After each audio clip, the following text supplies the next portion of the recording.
আজিৰ ভিডিঅ'ত হিন্দীৰ সমাৰ্থক শব্দ আৰু ইয়াৰ লগতে তাৰ অৰ্থও বুজাই দিম কেনেকৈ এটা শব্দৰ অৰ্থ একে হ'লেও তাৰ ব্যৱহাৰ অলপ বেলেগ হয় আৰু ক'ত কোনটো ব্যৱহাৰ কৰা হয় তাকে মই শিকাই দিম। গতিকে আজিৰ ভিডিঅ'টো খুব ইণ্টাৰেষ্টিং হ'বলগীয়া ভিডিঅ' আছে, তোমালোকে মন দি চাবা আৰু ইয়াৰ পৰা চাই নিজৰ বহীত লিখি ল'বা। আৰু যোনে যি শব্দ নোৱাৰা মোক কমেণ্ট কৰি সুধিবা আৰু ভিডিঅ'টো চাই ভাল লাগিলে লাইক কৰিবা, ছাবস্ক্ৰাইব কৰিবা। এতিয়া আৰু দেৰি নকৰি ভিডিঅ'টো আৰম্ভ কৰিছোঁ। চোৱা, প্ৰথমে দিছোঁ চোৱা 1 নম্বৰ হালাত, হালত আৰু হাল, এই তিনিওটাৰ মাজত কি পাৰ্থক্য আছে আমি প্ৰথমে জানিম। 1 নম্বৰটো জানিম হালাত। হালাতৰ আমি কথাটো এনেকৈ বুজিব পাৰিম অসমীয়াত, কিবা ঘটনাৰ পৰিস্থিতি বা অৱস্থাকে বুজায়, যেনে প্ৰাকৃতিক অৱস্থা, যেনে বৰষুণ, ৰ'দ, বতৰ আৰু কিবা ঘটনা তাকে বুজায়। বুজি পাইছানে তোমালোকে? হালাত কিহৰ কাৰণে কয় আমি তাৰ বাবে কি কৰিম, উদাহৰণ দি তোমালোকক মই বুজাই দি আছোঁ। চোৱা, উদাহৰণ দিছোঁ চোৱা, ধৰা কোনোবাই মানে এইটো বহু বচনত হ'ব দেই, হালাতটো ভালকৈ চোৱা।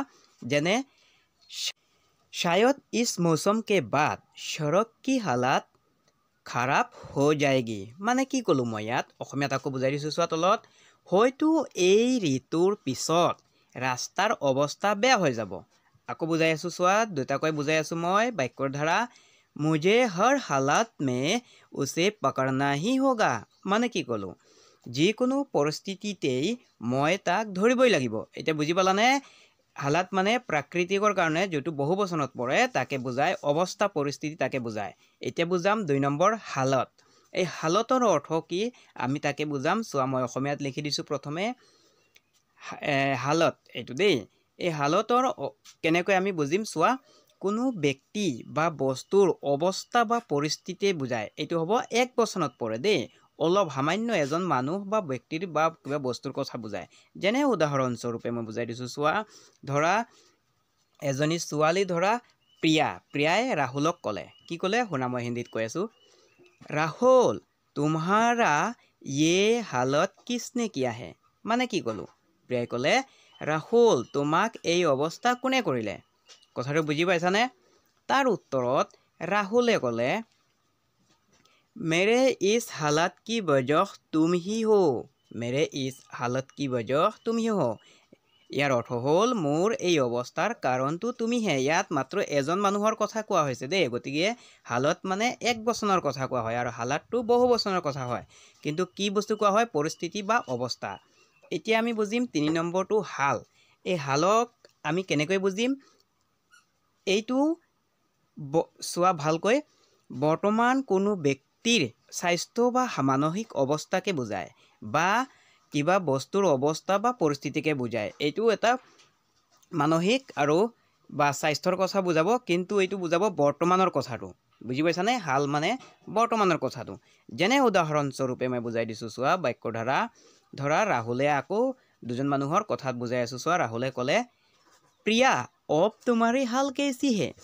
প্ৰিয়া অব তোমাৰি হাল কেইচি হে, মানে কি ক'লোঁ, ৰাহুলে প্ৰিয়াক ক'লে প্ৰিয়া তোমাৰ এতিয়া কেনে অৱস্থা বা কেনে তোমাৰ পৰিস্থিতি, কি হ'ল তোমাৰ, মানে তাকে আমি কওঁতে ব্যৱহাৰ কৰোঁ। তাৰপিছত চোৱা দিছোঁ, উত্তৰ দিলে প্ৰিয়াই হাল হি মে ঠিক হুই হুঁ, হাল হি মে ঠিক হুই হুঁ। মানে কি, বৰ্তমানে মই ভাল বা ঠিক হৈছোঁ। বুজি পাইছানে? এতিয়া বৰ্তমানে বুজালোঁ, তলত চিন দিছোঁ চোৱা, বৰ্তমানে মানে কি বুজালোঁ মই ক'লোঁ নহয় অথনি, হাল মানে বৰ্তমানৰ কথা বুজায়। এতিয়া বুজি পালানে? গতিকে এতিয়া হালত আৰু হাল তিনিওটা কথা বুজি পালাতো? যদি নুবুজা মোক কমেণ্ট কৰি সুধিবা দেই। যোনে যি শব্দ নোৱাৰা আৰু বেলেগ কিবা শব্দ নোৱাৰিলে মোক কমেণ্ট কৰি সুধিবা। এতিয়া আমি আহিম আকৌ এটা দি আছোঁ চোৱা, প্ৰচন্ন, আনন্দ আৰু খুচ। এই প্ৰচন্নটোৰ অৰ্থ আমি কেনেকৈ বুজিম চোৱা, মই দিছোঁ আগৰ দৰে দিম বুজাই, তোমালোকক অসমীয়াত লিখি কিনি বুজাই দিম দেই। চোৱা, প্ৰচন্ন মানে হ'ল কিবা কথাত বা কোনো কাৰণত যদি কোনো ব্যক্তি অতি ফূৰ্তি হয় বা আনন্দিত হয় তাকে হিন্দীতে প্ৰচন্ন হোৱা বুজায়। বুজি পালানে কেনেদৰে?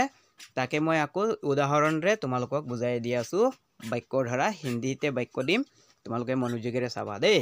চোৱা, প্ৰথমে দিছোঁ চোৱা, পদুমীয়ে ক'লে ৰাহুল কিয়া বাত হে, আজ তুমহে বৰা প্ৰসন্নতা দিখাই দে ৰহে হে, বা ৰহা হে দিলেও হ'লে হয় দেই। ৰাহুল কিয়া বাত হে মানে কি কথা, আকৌ মই তলত অসমীয়াত দি দিছোঁ চোৱা, ৰাহুল কি কথা আজি তোমাক ইমান ফূৰ্তিত দেখি আছোঁ কথা বুজি পালানে আজ তুমি বহুত আচ্ছা সেইটো থাকক আকৌ দি আছোঁ চোৱা আকৌ ৰাহুলে তাৰ উত্তৰত ক'লে मैं पास हो गया हूँ इसलिए मैं आज बहुत प्रसन्न हूँ মানে ৰাহুলে ক'লে মই আজি পাছ কৰিলোঁ সেইবাবে মই বহুত সুখী এতিয়া বুজি পালানে প্ৰসন্ন মানে কি বুজায় সুখী আনন্দ তাকে আমি অসমীয়াটো আনন্দ বুলি কওঁ দেই এতিয়া আমি 2 নম্বৰ আনন্দৰ কথাটো আমি বুজি পাম কেনেদৰে বুজি পাম তাক তোমালোকে জানাই চাগে তথাপি বুজি চাই লোৱা ভালকৈ আনন্দ মানে হ'ল কিবা ধেমালিত বা কোনো কাৰণত যদি কোনো ব্যক্তি অতি সুখী হয় বা উৎফুল্লিত হয় তাকে হিন্দীতে বা অসমীয়াতেও আনন্দ হোৱা বুজায় যেনে কেনেধৰণে হয় বুজায় তাকে মই বাক্যৰ দ্বাৰা বুজাই আছোঁ চোৱা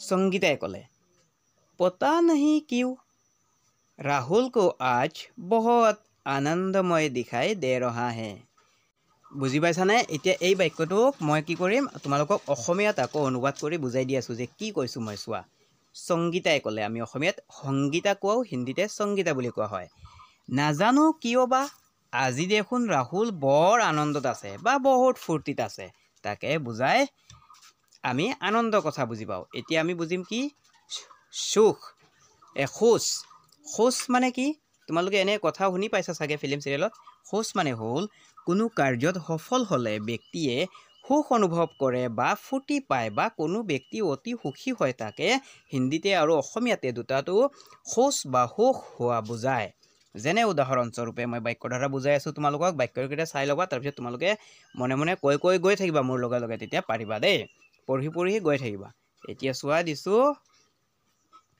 কোনোবাই ক'লে मामूली सी सफलता के लिए ज़्यादा खुश होना नहीं चाहिए मामूली सी सफलता के लिए ज़्यादा खुश होना नहीं चाहिए মানে কি মানে হ'ল সাধাৰণ এটা সফলতাৰ বাবে অতি সুখী হোৱা উচিত নহয় এতিয়া বুজি পাইছানে আজিৰ ভিডিঅ'ৰ পৰা যদি কিবা কোনোবাই শিকিব পাৰিছা তেন্তে ভিডিঅ'টো লাইক কৰিবা সাবস্ক্ৰাইব কৰিবা আৰু যোনে যিনটো শব্দ নোৱাৰা মোক কমেণ্ট কৰি ক'বা মই তাৰ উত্তৰ দি দিম আৰু ভিডিঅ'টো ভাল লাগিলে তোমালোকে তোমাৰ বন্ধু বান্ধৱী সকলোকে শ্বেয়াৰ কৰি সিহঁতকো ভিডিঅ' চাবলৈ ক'বা খালি তোমালোকে অকলে চালে নহ'ব নহয় তোমাৰ বন্ধু লগৰীয়া যিমৰা আছে সকলোকে চাবলৈ ক'বা দেই আজি ইমানতে সামৰি মাৰিছোঁ ছুটি ভিডিঅ'ত